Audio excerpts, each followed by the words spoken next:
443조 빚지고 추락이라고 제가 제목을 좀 달아봤습니다. 이게 어떻게 보면 우리 이슈가 아닌 것 같기도 하고요. 굉장히 복잡한 이슈라고도 볼 수가 있는데 나중에 보면 이게 지금 굉장히 긴장하고 봐야 할 이슈라서 가지고 와 봤습니다. 함께 좀 보겠습니다.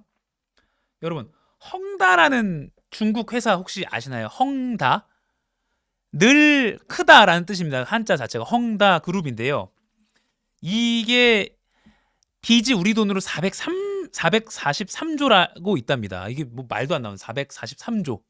세계에서 가장 많은 빚을 진 그룹이라는 오명을 쓰고 있습니다. 그런데 파산 신청을 했다라는 게 작년 8월에 있었고요. 그때도 정말 한 차례 전 세계 언론이 떠들썩하게 보도를 했고요. 그리고 최근에 청산 명령을 홍콩 법원이 내렸다라는 게 새로운 보도가 나왔습니다. 그래서 이게 서울경제는 중국 부동산 구조조정 시험대다라는 제목을 붙였네요. 서울경제 기사 좀 더 보겠습니다.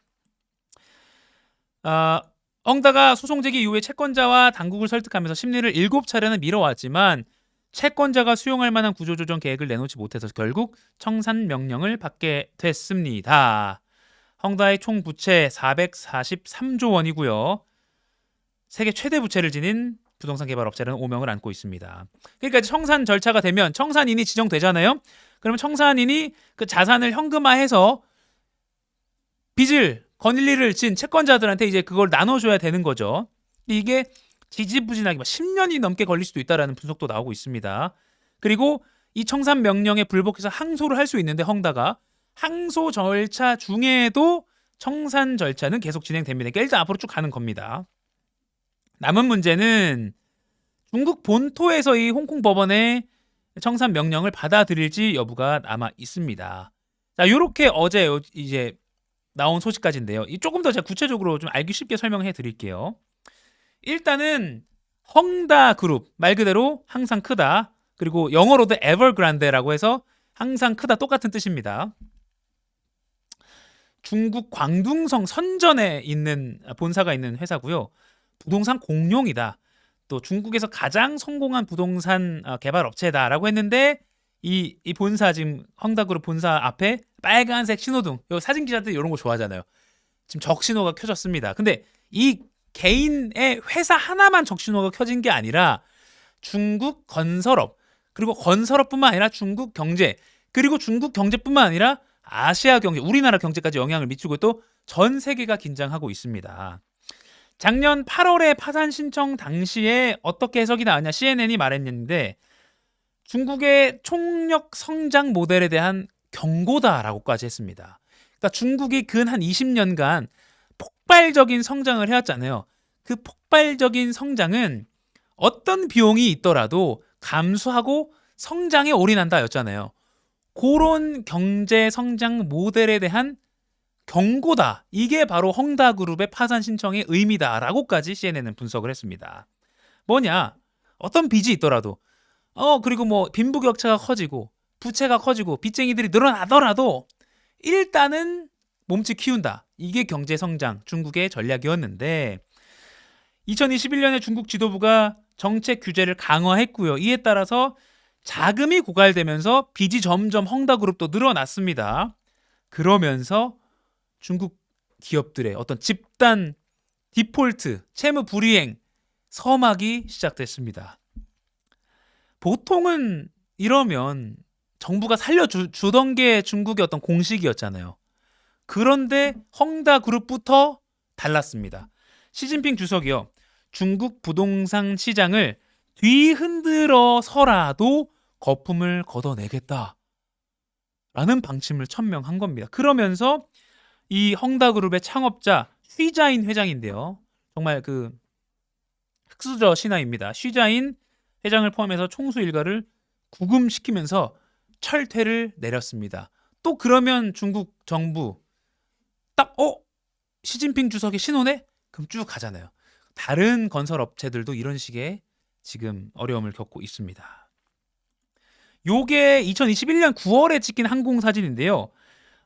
장수성 쉬저우에서 추진하고 있는 문화 관광 도시 건설 현장입니다. 뭐 보기에도 그냥 단순한 뭐 빌딩 아파트가 아니라 정말 대규모 프로젝트잖아요. 그런데 파산이 되면서 이런 대규모 공사 현장도 모두 진척이 없이 중단된 상태입니다. 그럼 이 헝다의 붕괴가 개인 회사 붕괴로 끝나는 게 아니라 문제가 왜 되느냐, 하나하나 심각한 이유를 좀 짚어볼게요. 먼저 많은 사람들이 공사가 시작되기 전에도 분양을 이미 받아놓은 상태이기 때문입니다. 그래서 계약금도 다 날릴 수 있습니다. 중국 국민들의 문제네. 여기까지는 그렇죠. 그러면 거래처 상황들도 어려워집니다.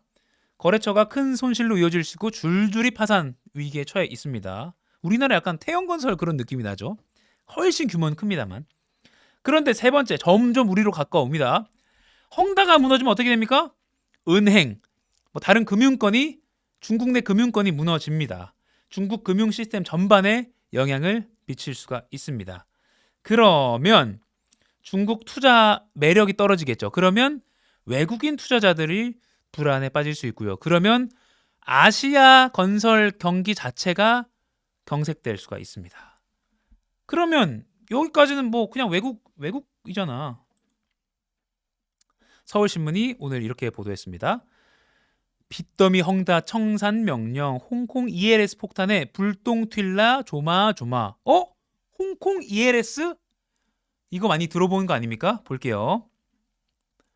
헝다의 정리 과정에서 홍콩 H지수 기초 주가 연계 증권 ELS 관련해서 국내 투자자 원금 손실액이 더 커질 수 있다는 우려가 나온다. 여러분,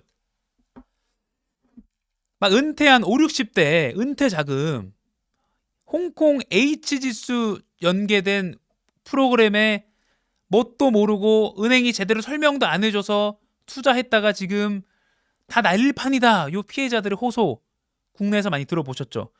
이것까지도 헝다그룹에 영향이 끼칠 수 있다는 겁니다. 왜? 헝다가 정리되면서 중국과 홍콩 증시에 또 충격을 줄 거고요. 그러면 홍콩 H지수에도 영향을 줄 거고, 그 H지수에 연계된 상품에 투자한 우리 5060 등등 많은 투자자들도 피해를 볼 수 있다는 겁니다. 어제 헝다 주가는 홍콩 증시에서 20% 이상 폭락하면서 거래가 중단됐지만 항생지수는 별다른 영향을 받지 않았습니다. 왜? 사실 헝다 파산 작년 8월부터 나온 내용이잖아요. 그러니까 증시에 선반영됐다고 보는 겁니다. 하지만 홍콩 증시를 또 한 번 타격해서 ELS 피해액은 커질 것이다 라고 했고요.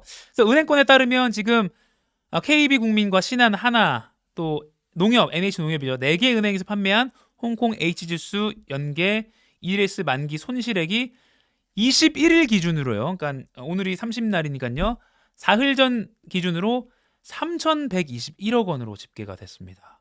확정 만기 손실률이 53%, 절반이 넘는 수치입니다. 그래서 우리 금융당국도 긴장하고 이 헝다 사태를 바라보고 있다는 겁니다. 조선일보는 서방 투자자의 시각을 하나 소개했는데 재밌습니다. 일단 이게 청산 과정에서 나온 돈들이 외국인 투자자들까지 좀 보장해 주겠느냐? 아니다. 중국 내 채권자의 빚을 갚는데 먼저 사용될 우려가 있다. 그래서 서방 투자자와 서방 언론은 의심의 눈초리를 아직까지 거둘 수 없다라고 보고 있습니다. 여러분, 헝다 현대 아니고요. 일본 혼다 아니고요. 중국 헝다입니다. 항상 크다.